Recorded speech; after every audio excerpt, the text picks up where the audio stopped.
we've lost Kieran. We'll just carry on. It'll be fine.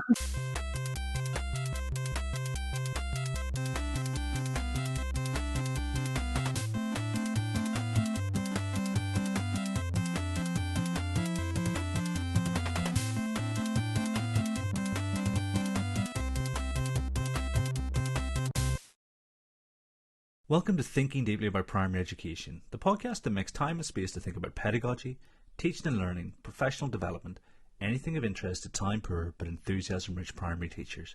Now this week, I'm joined by Lisa Coe, Shannen Doherty and Sarah Farrell for an exploration of multiplication tables, the multiplication check that took place in England in the summer of 2022, what the fallout from that might be, and everything we can do to support our pupils in developing an understanding and the ability to recall with automaticity multiplication facts.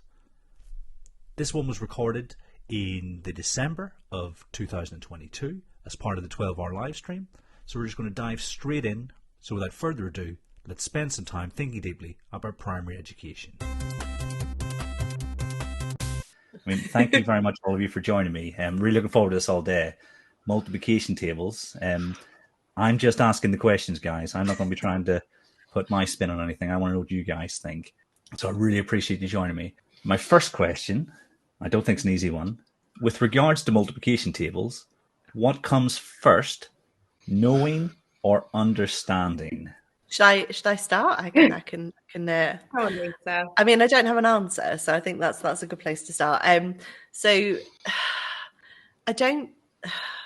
That's all I've got. I don't have an answer. It's really complicated, isn't it? I think both Shannen and Sarah will kind of chip in and agree or disagree with various things I'm about to say. But I think knowing can come first, because you can have children who could tell you that 3 times 4 is 12 without thinking about it and without really understanding what that means.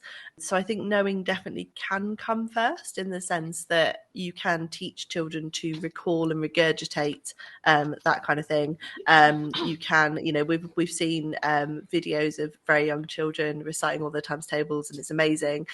But they can do that without understanding. So knowing can come first. I suppose my kind of secondary question is whether it should. And that's where I get stuck. So yeah, I think knowing can, but whether it should is I don't know. I agree that I don't think there is a definitive answer to this. I don't think there needs to be a first. Neil and I were talking about it just before, and I was going, what would you say to this question?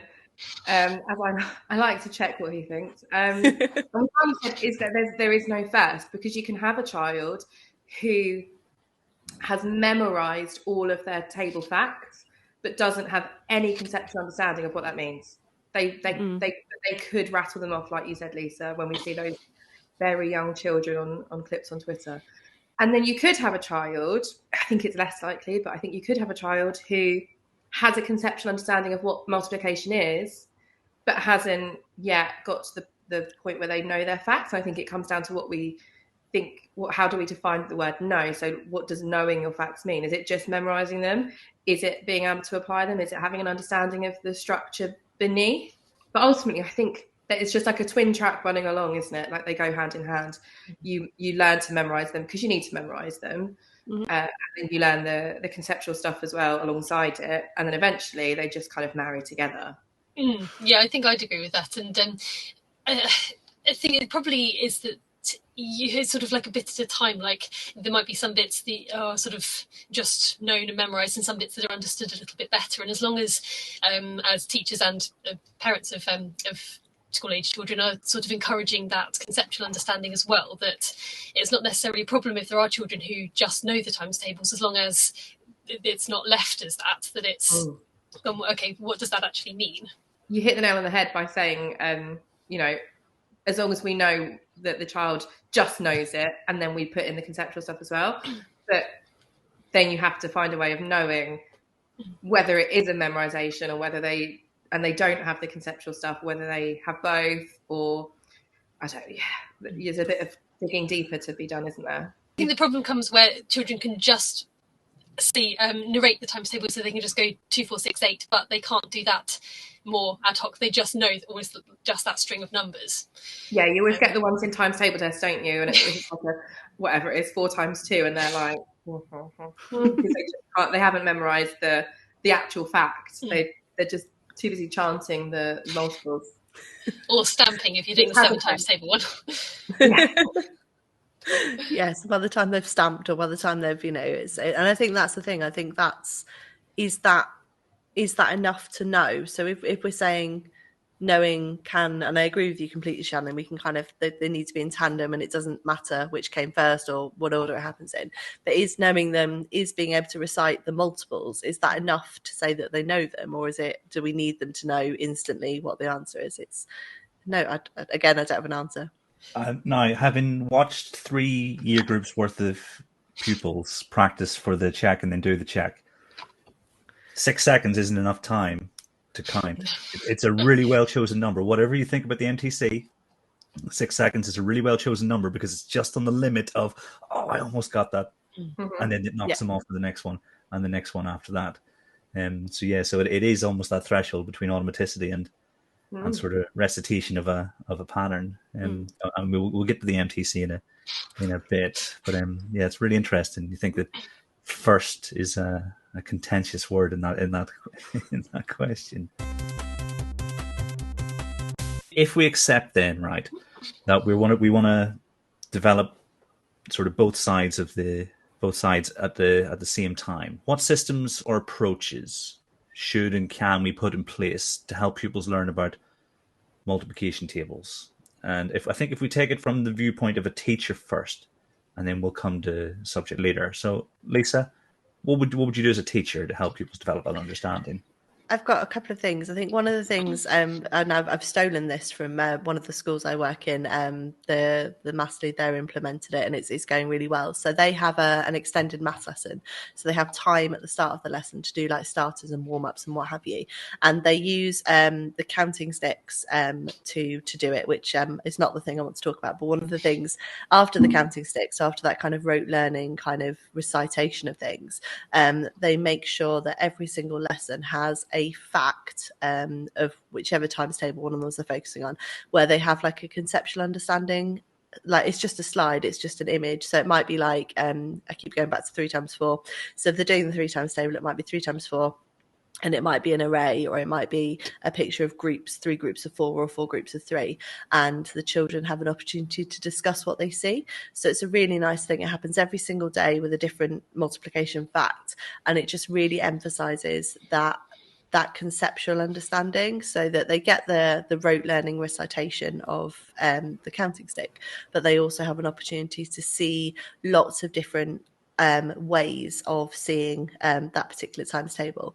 And then I think the other thing that I'm starting to implement, and I think maths teachers should be using, is Sarah's book. I'm sure she's going to talk about a book, but Sarah's maths times tables ninjas, isn't it, Sarah? Don't let me get it wrong. So the activities in there are brilliant, because they force children to think about multiplication in lots of different ways. So there's opportunities for them to think about it as area. They get to think about it in terms of division and fractions as well. So I think those kind of things are really important, to make sure that we're not just always looking at arrays, or we're not just always looking at area models, that we're looking at lots of different conceptual understanding things. And that's a nice way of doing it, I think. Yeah, I would agree. And I think what you said about the thing you've stolen, about it happens every day. And I think it does need to happen every day. That little and often is really important. And I think I had a chat with some maths leads in our trust recently, and someone said, oh, well, White Rose is appalling for teaching the times tables. And kind of said, well, it's not designed to teach the times tables. There isn't a tiny aspect in it, in that it covers those objectives that are in the national curriculum. But we know that there's far more that needs to happen, just like with the number bonds lower down. Like, you have to put that into place yourself. You have to be doing those little and often, whether you call them like maths meetings, I know lots of schools do those, or whether it's just your routine. For me and my job share, it's the 15 minutes before lunch. We do them every day, and it is that counting stick, multiple representations, chanting, ping pong, all of those things that we've all been doing for years and years, but just making sure we're doing them every day in quite a structured, systematic way, so that we're not leaving it to chance. And then you get the classic, but my child already knows the 3 times tables. Congratulations, they're gonna go over them again, because that never hurt anyone, and it's 15 minutes out of their day, and that's life, and they'll just get on with it. But I think it's just as often as possible, and as much as I love Timetable Rockstars, and I think it's a really, really good resource, not overly relying on it, because it isn't going to teach the times tables. Yeah. And I know, Kieran, I know you said about we'll come on to sort of maths leadership. I think what Shannen said leads quite nicely onto how can maths leaders support this. And I think one of the things is absolutely fighting for that time.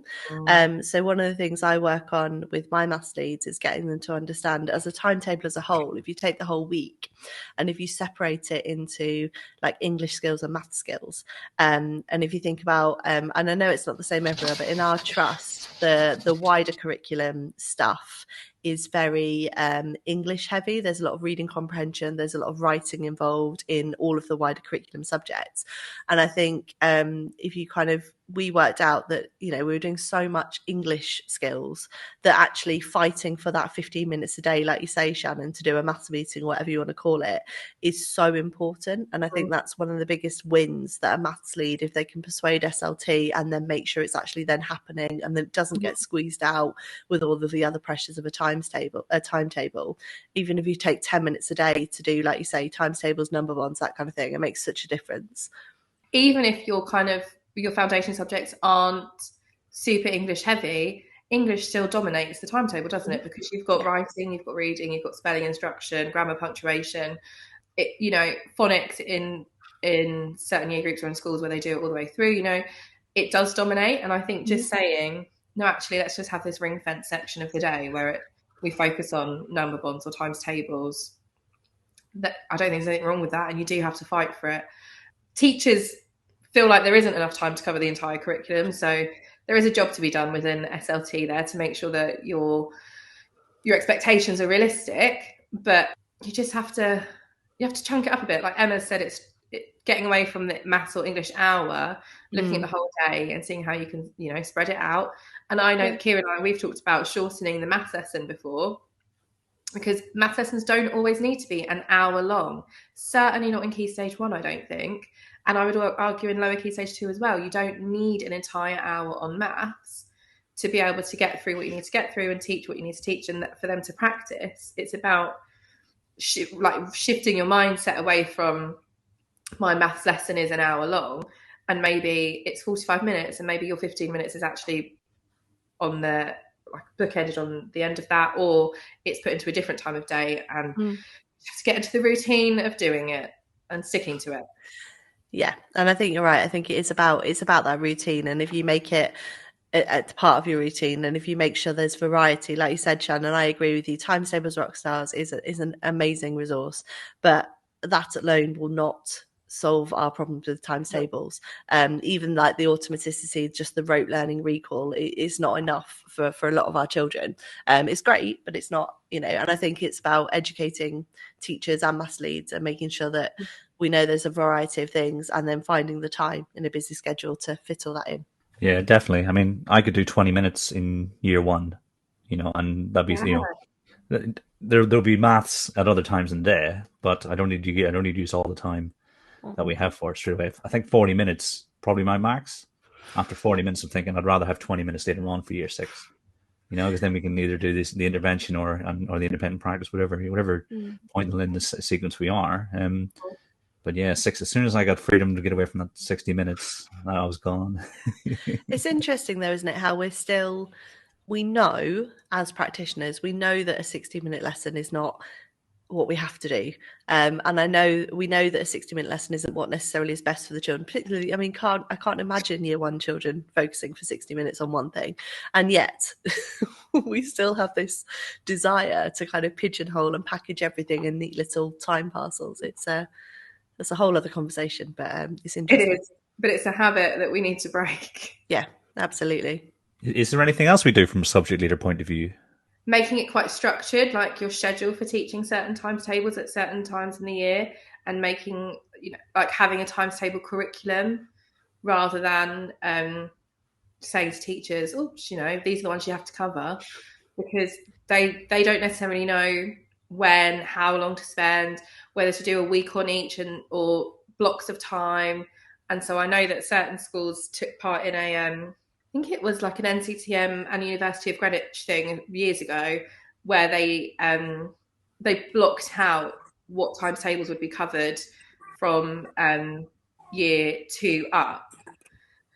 And it meant that they were all getting covered and they all had a decent length of time. So I think if you're a maths lead who's thinking about timetable instruction, then that's one thing to think about. I also think, like, I know on Sarah's episode of Tobacco before, so you talked about like the key facts, didn't you? And how it isn't actually all of the timetables that people think it is, and that you can pretty much slice it in half. Maths leads being aware of that and showing the teachers that, and actually like doing a lot of the work for them, and just saying, these are the facts that you are teaching. This is how long to spend on it. This is the structure of a nice timetable session. These are some of the activities you might do across a week, because otherwise it's probably going to be done poorly because it's an afterthought, because we have a lot of things to get on with. I think that's a really nice idea as well. I think it's something that, as maths leads, that's something to emphasise to teachers as well. The fact that it's your timetables is not just knowing those however 144 facts or whatever it is, it's about knowing those related facts as well and being able to use that. And I think that's a really nice idea, Sarah. And I think we, in the school that I'm primarily based in at the moment, I've set a sort of timetable of, okay, this year group's going to learn these facts, but I don't think I've gone, listening to you two, I don't think I've gone far enough. And I think that's my next step, is to think about how can I support them in thinking really specifically about which fact when. And you both mentioning, those specific facts you need to know. I think there's a really nice blog from Colin Foster, who did exactly the same thing as you've been talking about. He showed like the grid and just showed how few times tables you actually really, really need to learn. And that's a really a nice thing to share with teachers and maths leads to get them to think about it as well. The onus is on everyone and not just on the Year 4 teacher when it comes to the MTC, because just like the Key Stage 2 SATs, that there's years and years of teaching that led up to them, and there's years of timetable instruction that should have led up to the Year 4 MTC. So it shouldn't just be about the Year 4 teacher. The responsibility shouldn't just lie on them, and head teachers should know that as well. Absolutely. What did you think of the outcomes of the MTC this year? So they were reported for the first time in 2022. Is there anything you change on a systemic level as a result? What about on a school level? Linking to the point that I just made about the MTC, I think there needs to be greater awareness of the lack of pass mark, because lots of head teachers have taken it as 25 is the pass mark, even though it explicitly says there is no pass mark. But there were still countless Year 4 teachers in the summer posting on social media saying, I'm in tears, my head teacher has just said that all of my children have failed the MTC, or they've pulled me in because they've asked me what on earth I've been doing because X number of children didn't pass. And while I do think by Year 4 almost every child should be getting 25 out of 25, because our instruction should be good enough for that to be the case, there may be errors and slips, there may be children with significant barriers to their learning. Most of those children, though, should get 25 out of 25. I still think that heads need to realise that the language they're using, the approach that they have, really needs to change. And I don't know if, because of the fact that there was a trial a few years ago, then COVID, and then now it all felt a little bit rushed, I thought, even though we've had several years to prep. Heads, I think, just didn't necessarily, not all heads, but some heads didn't necessarily act how they should have. So perhaps more training for heads from the DFE might be nice. Yeah, we did. So we looked at kind of across the trust. So for anyone who my job role is I lead maths across the trust, so that's kind of I look after all of the maths, and so I was asked to do some analysis, and I was like, I can do that, but it's not really going to show you a lot. And I think you're right. I think it's those children who can just rattle them off with little comprehension of what they're doing did particularly well. But we've got some, across the trust, we've got some very good mathematicians in the sense of their reasoning and problem solving ability who didn't do particularly well, and their teachers felt disappointed for them, and and it shouldn't be like that. I think it's a double-edged sword, because I think it's so important that children know their times tables, because actually there's so much, it unlocks so much mathematics, and it allows all sorts of aspects of maths to become more cognitively easier to kind of grasp, because they've got that automaticity. However, putting that kind of quite high pressured thing on children and teachers is not necessarily a good idea. Like I can see Neil said in the chat, don't link it to accountability, and I am sure that there will be year 4 teachers up and down the land who have had some sort of performance management target related to this, and that's quite sad. And so it's that double-edged of, well, yes, we need them to know the times tables by the end of year 4 is really useful because of the type of mathematics we go into in upper key stage 2. But is this the way forward? Particularly when we've got children, one of the schools I work in, their children just don't really have access to computers, in the sense of there isn't the computing, the computer situation in school isn't, there's not a lot of them available, and actually they don't then have laptops or computers at home, and so the actual act of typing them in is quite tricky, and they don't necessarily have the exposure, and so we're putting them at a disadvantage. I don't know how other, like Sarah, have you sort of found similar with your school, or whether they were all right in terms of the technology side of things? We're quite lucky in that we've got an iPad for every child. So IT wasn't a barrier there, but I feel like the time pressure just to do the times table in 6 seconds, but there's something about doing a test, got to think it, write it, and 6 seconds is, I had to go at it, and I found it really stressful to do, just because it was the case of almost like, I know it, but I can't quite get it out in time, kind of. So I don't really know if there's a way around that. Yeah, and I happily, my 12 times tables, I'm not there yet. I don't think, if it was just on 12 times tables, I'm just not. It is something that I find really tricky. The other ones I'm fine with. It's just literally those kind of latter 12s that I just get in the right pickle with, and that, yeah, that's quite stressful. And then, like you said, Shannen, you've got children who might have a slip or might have a panic moment when they're finding 7 12s and don't know, and then suddenly they've not got the pass mark, which doesn't exist. We know it doesn't exist, but they feel quite a lot of pressure to have not got it right or not typed it in right or whatever. So it's hard. No, I think that's a really good point about the pressure, about them being aware when they've made a mistake, and then the pressure that they put on themselves. And I wonder where that pressure comes from. And I imagine there are schools that did tackle that in the wrong way, just like there are schools that tackle the SATs in the wrong way, and that told the children, you're going to get 25 questions and you need to get 25 right. And I imagine that there are parents that told their kids they needed to get 25 out of 25. And that might work for some children. I honestly, as a child in year 4, I would have loved the challenge of getting 25 out of 25, because that's who I was. And I was quite speedy at my timetable, so it probably would have worked for me. But for the majority of children, it's probably really unhelpful.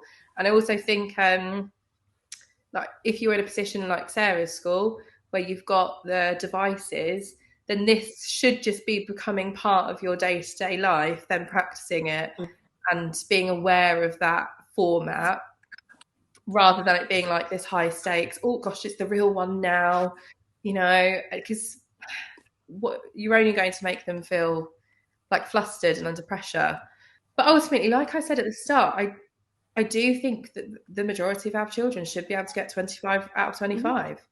Our maths teaching, our instruction for timetables should be good enough for that to happen, with that, exception that there's going to be a couple of the children maybe in each year group who can't or who don't take part. But I think so that the average score was 19.8, and the most popular score, the most common score was 25. 27% of them got 25.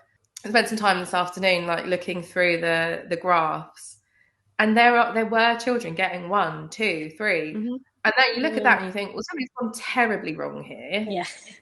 So either those children shouldn't, should they've been submitted? Because if I've got a child who's getting 3 out of 25 and there's no sort of barrier to their learning, then I've done something drastically wrong as a teacher and not recognising that.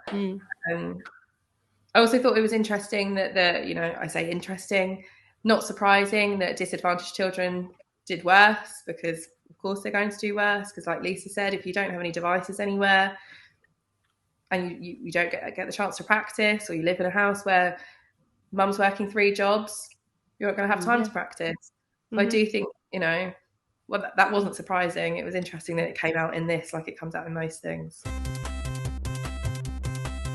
If we imagine that this is a suitable proxy for children knowing their times tables, what would you change on a systemic level so that more than 27% of pupils can be considered to know their times tables at the end of year 4? What would you change? Okay, a lot of hypotheticals. Extend, what is it, the disbelief for a moment. What would you change? If we look at like the focus that phonics has had, and maybe there's something in making, I know there's a couple of organisations who have developed like programs and curriculums for Key Stage 1. Maybe that needs to become a compulsory element of teaching, and then maybe there needs to be a times table element to that as well. And I'm not suggesting that we're going to start having validated times table schemes. However, I don't think it would be a bad thing if some experts got together and put their head together and said, let's make something that's going to work for the majority of children, the majority of schools across the country, then I wouldn't say no, particularly if it's free, but very affordable. Like you say, though, we've all kind of accepted that phonics is something we have to do, and it's the best way. I mean, I'm not going to get into the phonics debate, but it's the way that children learn to read, and that schools do phonics. That is how it works. But then when you look at times tables or number bonds or any other kind of that kind of building blocks of mathematics, there is a huge variation in ways that's taught. So yeah, I think you're right, and I think Shannen, you mentioned earlier about things like White Rose not teaching multiplication tables, and it's like, well, it doesn't. And like, I used to work for Maths Mastery. I know Sarah said the school's a Maths Mastery school. There is no explicit, this is how you teach times tables in Maths Mastery. It teaches the conceptual side of things, but not the rote learning bit. And whatever wherever you are, whatever scheme or whatever approach you take, we all do times tables differently. There might be similar themes, so we might all use times tables rock stars as an element, we might use counting 6 as an element, but maybe apparently it's a New Year project for us. Thanks, Neil. I'm very busy. Well, out of the two of you, I'm the only one. I haven't written a book yet, so maybe this is my. Yeah, you can write the times table. Yeah, there you go. I will solve the world's problems with times tables. It does seem strange, though. And I think that speaks back to what we were saying about having a really clear, systematic way of teaching times tables or any number of facts across year groups, and the fact that, like you say, you might be in year 6, but if you don't know your 5 times table fluently, you are still going to practice your 5 times table until you do, because it might be something, we've done it before, but it's I think that's part of what needs to change. I wonder as well, systemically, thinking about my lack of 12 times tables knowledge, do we need to go to 12? That's my question. Could we go back to doing up to 10 times 10? Is that enough? Would that make a difference? What a question to throw in. It's like a grenade. Yeah. Sorry. I mean, because I don't know. It depends, depending on when you went to school. I learned my times tables up to 10 times 10. Yeah. I didn't learn my 11s and 12s. I mean, I perhaps am aware of my 11s is a whole different thing, but 12 times tables, I didn't learn them in a rote way, which is why I find them much more challenging nowadays. But maybe, I don't know. That's my grenade. I'm just going to leave now. I want to know what Kieran thinks about that. Oh yeah. But I said I wasn't going to opine. Well, but that wasn't a question that was planned. It was an impromptu grenade. I think. Fair enough. Okay. I would go further. I would say that it's preferable to know your 13s, 14s, Ooh, 15s, interesting. maybe 16s.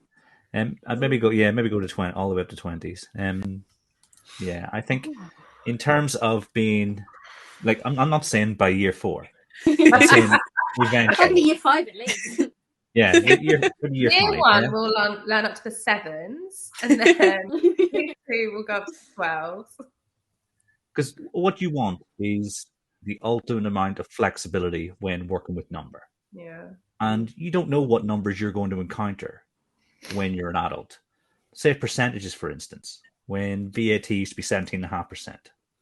You know, who knows? Maybe they'll go back to 17.5%. Although it doesn't go down, VAT does it. But we're going back for all those, sort of harking back to days gone by. I think, you don't know what situation you're going to be in. If I know 13 times 13, well, then I can use that to manipulate 130s, and I can use that to manipulate other multiples or even decimal fractions, So I'm not saying it's necessarily something because we had a conversation earlier on about what is it the responsibility of schools to do. But I think by the end of primary school, we can definitely do that. And I think you just open the possibility for not having to use formal written algorithms. Because I was talking, Stuart Welsh, who was on with you, Lisa, a couple of weeks back. He and I were talking about division and whether or not you need to learn a formal written algorithm, because if you understand the laws of arithmetic properly, well, actually, you can use the fact that that, I don't know, say 86 divided by 12 is the same as 86 divided by 2 and then divided by 6, Yeah. You can do that in seconds in your head. And I think if we're looking at, do we need 12s? Well, the more of those we have that we can use, the better off we are. So that's where I come from. I'm not saying it's what do you call it? My position normally isn't the accepted position on lots of these things. I'm you glad make a very convincing argument, Kieran. Neil Alma says, just take out time. The third time today, he's tried to take out time out of the national Just get rid of it. I would get rid of it. Before we go to sleep as well. I'd get rid of time. I'd get rid of money. Sorry, Kieran, I know you did a money problem earlier on. You mentioned it. I'd get rid of DT while we're here, but that's a different podcast.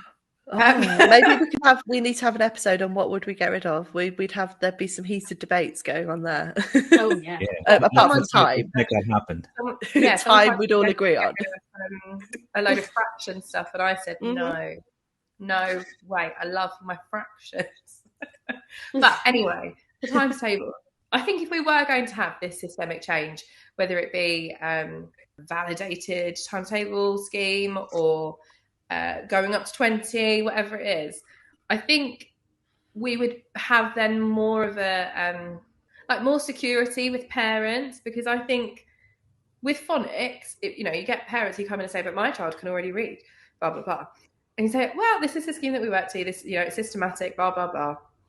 If we had that for times tables and number bonds and just say, well, this is what we work to, this is the curriculum, then I think we might feel a little bit more comfortable, because at the moment you do have those sometimes quite pushy parents. Johnny knows up to 13 times 13. And you go, great, congratulations. But that's not good enough for a lot of parents. And I think if we just said, look, this is the schedule of the scheme that we work through, the systematic times table scheme that we have, then maybe they'll get off people's backs a little bit. Not that I realise there are a couple of parents in the room. But it's just, I think, that can sometimes feel like a real pressure for teachers, particularly when it comes to times tables. Because as a teacher, you want it to be quite simple. And if you're having a weekly times table test, like I imagine most schools still do, you just want it to be as simple as possible. You want everyone doing the same test. You don't want to have to go up to 17 with a couple of children to appease their parents. Yeah. That would be my systemic change. Oscar's a really interesting one on that, because he got access to Rockstars through his school in September, and he's now close to a second for all of them. So he did his little bit every day. But when he was doing his tutor diagnostic the other day, he asked me what perimeter was, because we clearly never had that conversation about interesting perimeter. So even though he very clearly just gets things quite quickly, you can't assume that kids know absolutely everything, and it's how to use them, because so yes, as a parent, I got a really good case study of don't assume that he knows absolutely everything, because we just never had those. We've had lots of mathematically rich conversations, but never. I can imagine you have had a lot of mathematically rich conversations, because you just sat and said, while he was doing his tutor diagnostic assessment. I mean, you also said the other day, like, are we talking in the Christmas holidays, Kieran? That was Christmas Day. No, it wasn't. He was ill just before the end of term, and he's been begging me for ages to get it, because once he found out what I did for a living, he's been begging me to have access. And I have to say, he is a legend of a child. He's such a kid. He's so lovely and so keen to learn. I can imagine teaching him is a joy, but also I imagine his teachers also tear their head out trying to challenge him. Yeah, well, like I said, he doesn't know everything, so whenever they get to area and perimeter, that'll be something for him to learn. He'll have learned by then. No, I'm not teaching it. So I think this is probably the most important question we're going to cover. If pupils are struggling to develop quick or even derivative recall of multiplication facts, what can we put in place to support them? I think, so Shannen said earlier, and I agree with her, I think by the end of year 4, the majority of children should be able to get 25 out of 25 on that MTC, if that's our kind of benchmark of being able to do it, with the exception of children who have more, complex learning needs that would stop them from doing that. And so I think if we take that as our benchmark, I think what we need to do is simply make sure that we are covering all of our bases every single day. We are doing from day 1 in September to the end of July, we are giving children opportunity to be exposed to times tables. I think where we've got children who don't know them, it's often down to the lack of regular revisiting and practice. It's not that I've got some children in year 6 who aren't confident in their 5 or 2 times tables, and it's got nothing to do with their ability to remember or their previous teaching. It is simply down to there has not been that systematic constant exposure to it, and that you've kind of got that. We often have that attitude of, we've done the 2s now, we'll leave that alone, and we're not revisiting and come back to it. So I think I don't think, and I'm happy to hear other ideas, but I think for me it is about making sure that whole class teaching is absolutely spot on and regular, and that will then bring up all of those, the majority of those children who we know that can get there. Yeah, I would agree. Ideal scenario, you are having banging times table instruction from day 1. Banging. Did you like my adjective? I loved your banging, yeah.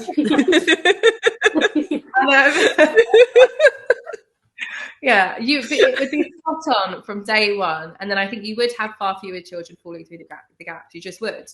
But for those children that then still do, I hear lots of maybe some negative things about precision teaching, and I don't think it's a solve-all intervention, but I saw very good success with it with times tables, memorization, not conceptual understanding, at a school I worked at for a few years recently, and it was one TA, to be honest, who just dominated interventions by making sure that and she planned it and she resourced it.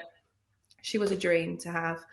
But she did, and it was, it was a minute with every child who needed it every day, and suddenly their memorization of times tables was far better, which I think then meant that they could apply it to the other things. So I think regular, quick, intervention soon after realizing there was an issue is ideal. But if not, then that precision teaching I think can come in handy with that, because I think if you look at most of the things we do now, like phonics, if they don't get it in the morning in that kind of instruction session, then there usually is a pickup in the afternoon or later on that day where someone is going over it with them because they noticed that they didn't get it. So the same should apply to times tables. I don't have a TA in the afternoons. I only teach half the week, but I don't have a TA in the afternoons. And so the days that I do our maths meetings, when I realise that there's a couple who haven't got every question right, I do a little quick quiz at the end of them just to see on whiteboards who's with me, who's not. and I just quickly pull them over while the others are lining up for lunch, and we go over it, and I get an extra kind of 3 minutes with them. It's not perfect, but it's what I can do with that situation. And then with some children, you might need to dig deeper and really delve into what's happening there, because we know that there are going to be children that do struggle, and that's absolutely fine. It's normal. Yeah, I agree. And I think you've just reminded me of something else, Sarah. I think one of the things as well to really emphasise for those children who do struggle is the commutativity. So again, it really surprised me working with some year sixes. Now they are our lowest attaining year sixes. There's just a little handful of them. But we were doing a counting stick, and we're doing our 3 times table, I think it was. And we did like, okay, I said, oh, so what's 3 times 4? And they all said 12. And I was like, okay, what's 4 times 3? Go doing the division, doing the multiplication, making sure that we've got all of those bits, because actually supporting them to really realise in the moment that 3 times 4 is 4 times 3 and that they're the same thing is really good. I think interesting unpopular opinion about settings PCRS to auto. I think actually I don't think enough teachers use the setting function or use the kind of heat maps. So if you have the stats bolt on, you get a whole load of other like heat maps and things, and thinking about what you said, Shannen, about being able to grab those children. If you have a concept of their heat maps, you can really easily see where children are struggling. And so that's I think a nice way of tackling that. I think if you don't have the time necessarily to do the instruction and then intervene after the instruction, but if you've got their heat maps, I think that's a great idea. Neil's also mentioned the complete maths timetable app, which I've given to our children just as a link on their home learning letter, and mine love it because it is so it just throws up so many different representations, and they actually have to think rather than just answer after answer after answer. So I think that's a great shout. Yeah, I agree. Anything that's making them think about how they use times tables. So that, or as I said earlier, Sarah's book is full of lots of lovely different activities to apply that, because I think it's being able to see that those times tables can be used in lots of different ways, can look in lots of different ways, that helps you remember, well, it does for me anyway, that helps you remember what the answer is, just not with the 12s. Just explicitly making those links earlier on. Like you said about them not understanding the 3 times 4 is equals 4 times 3, or the division side, like Sarah mentioned. Make those links really early on and make them explicit. Just teach them. Don't expect them to just understand it like that. Yeah, just absolutely. Teach them fact. I was flagging earlier on, but talking to you guys about multiplication tables has brought me back to life. Yeah, this has been fantastic. And so, what are we going to plan? What are we going to talk about in the new year? We're going to talk about something. Things to get rid of in the curriculum. Oh yeah. That plus Let's drop that. More on systemic changes in the thing. Yeah. But thank you so much for your support for this. It's been really appreciated. I think you guys were some of the first names down on the list. But also, as we say, thank you very much for coming. I really appreciate it. Thank you. Thank you.